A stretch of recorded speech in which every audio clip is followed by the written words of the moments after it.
Hey everyone, welcome to another episode of Howlands at Home. Today I am joined by Brandon Key. Hey Brandon, how are you? Hi, Maria. I'm wonderful.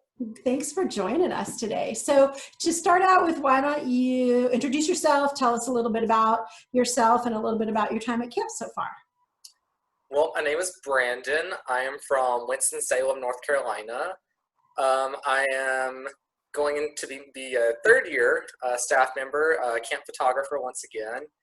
And right now, I'm a high school teacher. I teach senior English, so that's been keeping me pretty busy. So that's what I've been up to lately. Awesome. So you're home right now in North Carolina. So what kinds of things are you doing to keep yourself busy? I'm still working full time from home, so that keeps me pretty busy regularly. But I also my free time now, I'm working on my novel, which is exciting. I haven't got a chance to do that in a long time. About a fourth of the way through my first draft, which is super super exciting. I've actually been doing Zumba, believe it or not. I know nobody can believe that knows me, but I have been for exercise.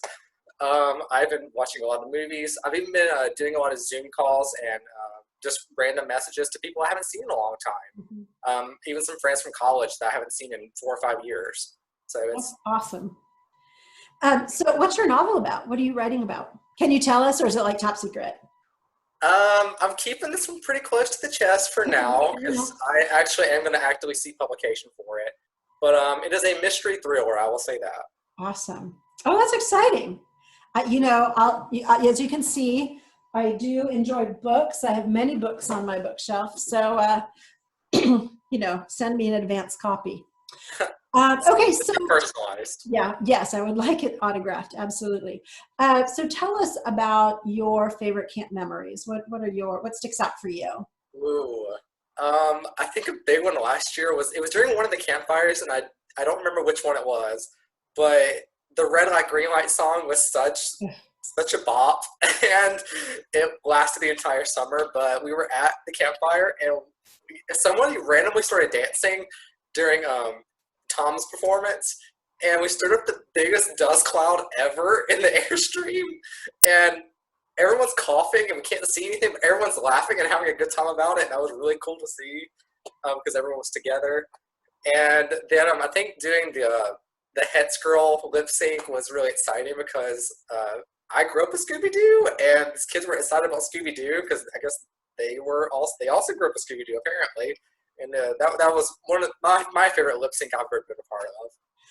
Lip syncs are super popular. It's one of my favorite evening programs. Lip syncs and closing campfires, or middle campfires and closing campfires. Anytime that groups of kids get on stage, because I love watching those kids who, the first day of a session, they don't want anybody looking at them. They don't want any attention on them. They're super shy, and then by the time you get at the end of the first week of a 2-week session, and certainly by the middle of the second and end of the second week, they're like the biggest hams on the face of the planet. They're on stage. You've got, it's just crazy. And it's a really great thing to see when kids feel comfortable enough to do that kind of stuff on stage when even, 10 days earlier, they wouldn't have done it. It's pretty amazing to me. It is. Always proud of them. Yeah. Oh, a total dance mom, right? Like you Absolutely. we always Tom and I sitting in the back will watch those staff like doing the little motions so the kids can follow them, and it's just like it's a very proud moment. What can I say?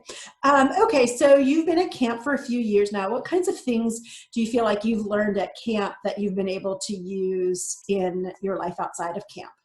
Oh, I think the big one for me now is time management, especially with my job specifically, because it requires so much time management about, where to be in certain places at certain times, how long do I spend, editing versus how long do I spend out in, actually doing photos for kids. And it's taught me so much about being versatile, which has helped me in my professional job immensely, especially this semester, which is always great. I think I've also learned. I always thought I was a pretty patient person, and now I have more patience than I think I've ever had before, which Mm. is really really cool. And I've also learned that there's always a bright side to everything. I mean, yeah, we might be inside, or in quarantine or whatever anybody wants to call it, but there's still some fun you can have inside too, and there's a lot of good things that can happen too. Yeah, for sure. For sure. So what are you looking forward to this summer? Um, Definitely looking forward to the weather, because uh, North Carolina weather, it was literally 45 degrees last week, and now it's 75. Mm. So it's just that just abrupt change is killer sometimes. I'm definitely looking forward to seeing all the kids again, especially since I love, I teach for a living now, so seeing the kids daily, getting all that energy, it just makes my day better always. Sure. That's probably what I'm looking forward to most, just seeing everybody again. So it's interesting. Kids are at home and their parents are home with them, and they're having to learn how to learn via online or distance learning. You're a teacher, you're on the other side of that. What have you learned that you think might be helpful, or what are some things you think would be helpful for them to know from a teacher's perspective? I think keeping a constant schedule is good. Just like you were like in school. Definitely don't, even though you're going to be tempted to, don't try to sleep in. Get up like you normally would for school and spend, some time on everything you're supposed to be doing. If you get tired of doing one subject, that's okay. Come back to it later and do some other work.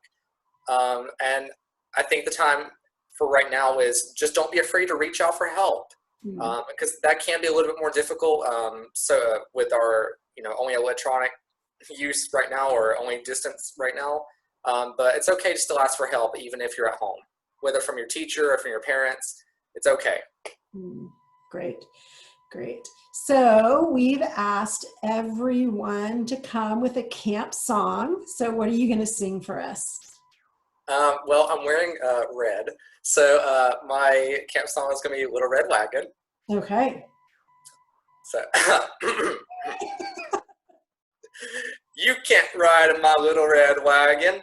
Front seat's broken and the axle's dragging. Chugga, chugga, chugga, chugga, chugga. Second verse, same as the first, but a whole lot louder and a whole lot worse. And yeah, I really thin wall, so I'm gonna stop right there. You don't want your neighbors to come knocking on your door wondering like what you're doing with the little red wagon. Yeah. Awesome.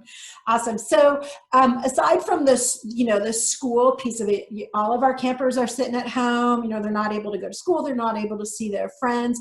What's some advice that you could give to them that might help them navigate this somewhat challenging time? I was telling the same thing I've been telling my students, and that's, while it seems like the world has kind of slowed down or it's even maybe stopped in some instances, life is still going, and this is your chance to really find what it is you like to do in life. And that's kind of a very rare thing, to be able to sit down and really think about you, whether, you're 6, 7, 8 years old, or whether you're 15, 16, 17, 18 years old. Mm-hmm. Do you like to draw? Okay, well, draw a lot more. Do you like to write? Well, write a lot more. Do you like to read? Read a lot more. You're getting there are good things that can come out of this. You're getting a lot of time. And it's also a good time to spend time with your parents and your, people that you really care about. Because some people are, obviously with their families. I'm not. I could play by myself, which is, totally okay too. And it's okay. We're all going to get through this together. We're all in it together. And there's a lot of creative ways to do it. How is it just picking up the phone, calling a friend that you haven't talked to in a long time? Don't text them. Actually call them. Because they will be shocked. They will be shocked. You know what you need to do? So Tom and I, our son Nick is 23 and he's in Atlanta. And one of the things that he started doing is to get out of the house, because he lives by himself, is just to take walks. But he doesn't like to take walks by himself. So he uses that time to call his grandparents. And you don't think his grandparents think that's the greatest thing in the world when he just calls them out of the blue for no reason? Oh my gosh. Kids, if you want to make your grandparents really happy, just call them. They'll be thrilled. It's they will be. Yeah, nobody knows how to use the phone for a phone anymore. Okay, so we're going to do what I like to call the fast five. So I have 5 quick questions that I'm going to ask you. Just answer them any way you want to. The first one is a fill in the blank. My favorite thing about camp is Overnights. overnights. Talk a little bit about that. Why is that? Just because every overnight I've been on, there's always been like a sense of accomplishment for at least a few kids. Because seeing them trying to conquer something is really cool. Especially now as a teacher and seeing somebody struggle with something and then they finally get it. That is the biggest moment ever. I love that. Mm-hmm. Yeah, when they feel like they can do anything. Mm-hmm. I always wish we could bottle that feeling and let them take it home with them, because it's pretty amazing to watch. Okay, a show I'm currently binge watching. I am rewatching Glee for like the 3rd time. That's awesome. Song that can always make me dance. Red light, green light. I can't help it. Yeah, it's a little bit addictive, that's for sure. Snack I'm eating way too much of these days. Chocolates. Like I have a desk and I keep all my chocolate in that drawer, especially Hershey Kisses. That is my thing. Well, that's good though. Hershey Kisses, like there's some labor involved, right? You got to like Yes. unwrap them. So there's some work that goes into eating those. I do those in my Zumba exercise. Zumba with Hershey's Kisses. Okay, and the last one is a quote I'd like to see on the quote board this summer. Well, I think it's the most appropriate one too, is that happiness can be found even in the darkest of times if one remembers to turn on the light. Albus Dumbledore. Albus Dumbledore. A poet and philosopher. That's awesome. Well, thank you, Brandon. I appreciate you spending some time with us today. Have a great rest of your spring. We look forward to seeing you in June. And everybody else, thanks for joining us, and we'll see you on upcoming episodes of Howlands at Home. Bye-bye. Bye.